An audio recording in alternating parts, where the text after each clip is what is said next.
मंत्री ललन सिंह ने पटना एयरपोर्ट पर मीडिया कर्मियों से बात करते हुए कहा कि उन्होंने बिहार विधानसभा की राजनीति में सीएम नीतीश कुमार एक धुरी हैं। उन्होंने नीतीश कुमार के बारे में कहा और कहा कि नीतीश कुमार का हाथ जिसके साथ रहता है वही बिहार में शासन करता है। रोहिणी आचार्य के बात पर हर आदमी के बात पर प्रतिक्रिया दी जाती है। रोहिणी आचार्य कितनी गंभीर है उस पर प्रतिक्रिया देना कोई जरूरी नहीं। मुख्यमंत्री जी ने जो कहा है वही 100% वही है। बार बार सफाई देनी क्यों पड़ रही है राज्यपाल? सफाई क्यों कहाँ दे रहे हैं? सफाई कहाँ दे रहे हैं? 2 बार गए, उनके साथ गलती हुई, उन्होंने कहा तो गलती स्वीकार करना सफाई थोड़ी देना होता है।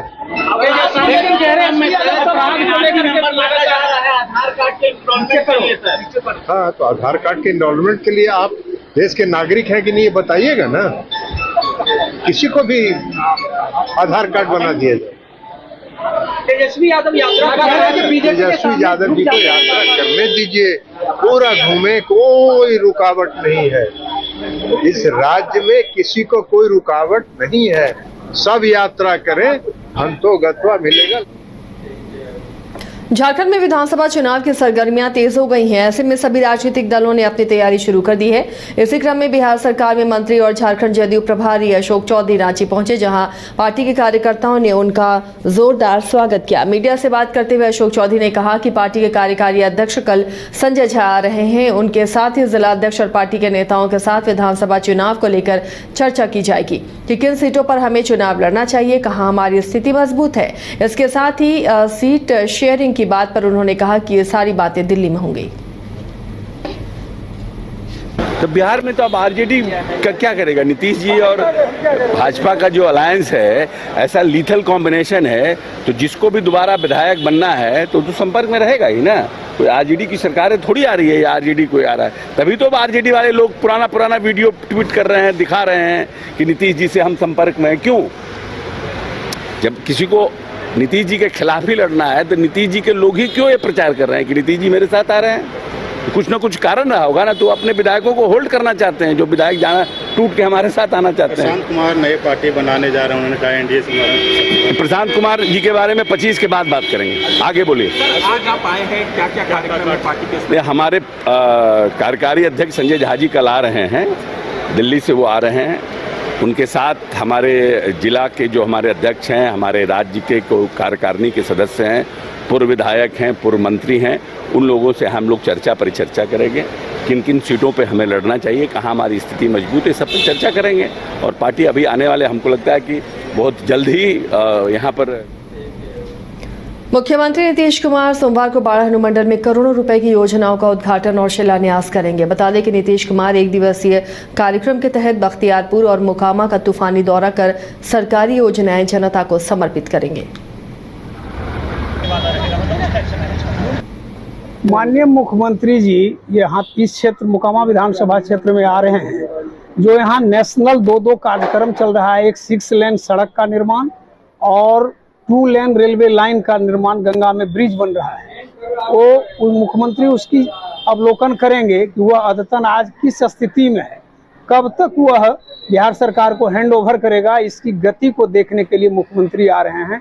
इसके बाद मेघा कंपनी में जो गया जी पानी जाता है यहाँ से फल्गु नदी में, उसका अवलोकन करेंगे। तदनुपरांत हमारे प्राथमिक स्वास्थ्य केंद्र मणाची में आएंगे, नवनिर्मित भवन का लोकार्पण करेंगे।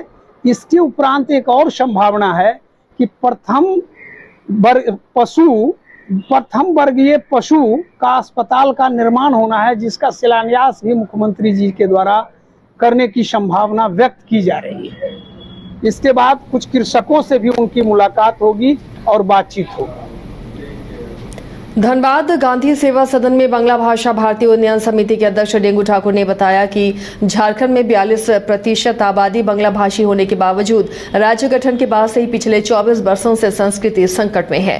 राज्य के सभी सत्तासीन सरकारों और प्रशासन के द्वारा इसे हाशिए पर डालने का काम किया गया, जबकि राज्य के कोल्हान, उत्तरी छोटा नागपुर, दक्षिणी छोटा नागपुर, संताल परगना में बांग्ला भाषा भाषियों की संख्या बहुत ज्यादा है। उन्होंने कहा कि 10 सितंबर को पूरे राज्य भर में सरकार के विरुद्ध विरोध प्रदर्शन करेंगे।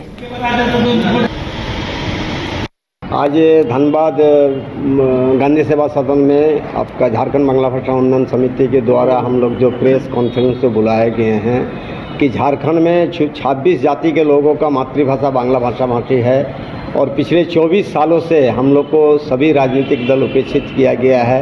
इसलिए हम लोग 10 सितंबर को मंगलवार को झारखंड के 24 जिला में एक दिन एक साथ हम लोग धरना दे रहे हैं और हम लोग सरकार से लेकर सभी राजनीतिक दलों से ये हम लोग मांग करेंगे कि झारखंड प्रदेश में जिन जिन विधानसभा में 1 लाख मतदाता बांग्ला भाषा भाषी के हैं उस विधानसभा में हमारा 85 होना अनिवार्य है। इस बार हम लोग राजनीति में भागीदारी मांगते हैं और अगर राजनीतिक में भागीदारी हम लोग को नहीं देते हैं तो निश्चित तौर पर इस बार हम लोग अपने पैर में हम लोग खड़े रहेंगे। किसी के भी हम लोग भरोसा में इस बार हम लोग राजनीति में। कोडरमा के चाराडी में रांची पटना मुख्य मार्ग NH20 से सटे झुमरी तालाब में डूबने से एक व्यक्ति की मौत हो गई। मृतक की पहचान गुमो के बरवाडी निवासी पप्पू कुमार के रूप में की गई। जानकारी के मुताबिक मृतक कुछ दिन पहले अपने ससुराल गया था जहां उसके साथ मारपीट की गई थी। इसके बाद वो अपने घर भी लौटा था, लेकिन इस घटना के बाद वो मानसिक तनाव में था। पिछले 2 दिनों से वो अपने घर में भी नहीं था। परिजन लगातार उसकी खोजबीन कर रहे थे। इसी बीच आज सुबह झुमरी तालाब में उसका शव देखे जाने की सूचना परिजनों को मिली।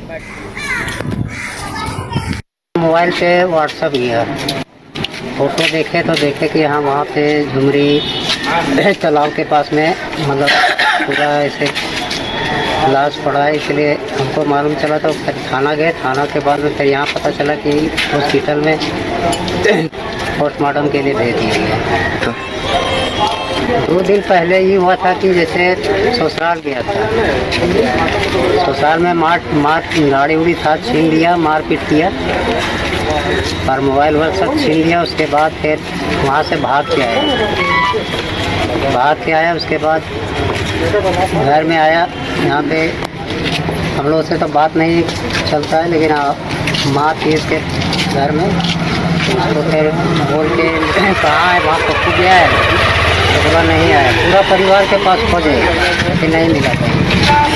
सुबह पता चला मोबाइल पे व्हाट्सएप किया था तो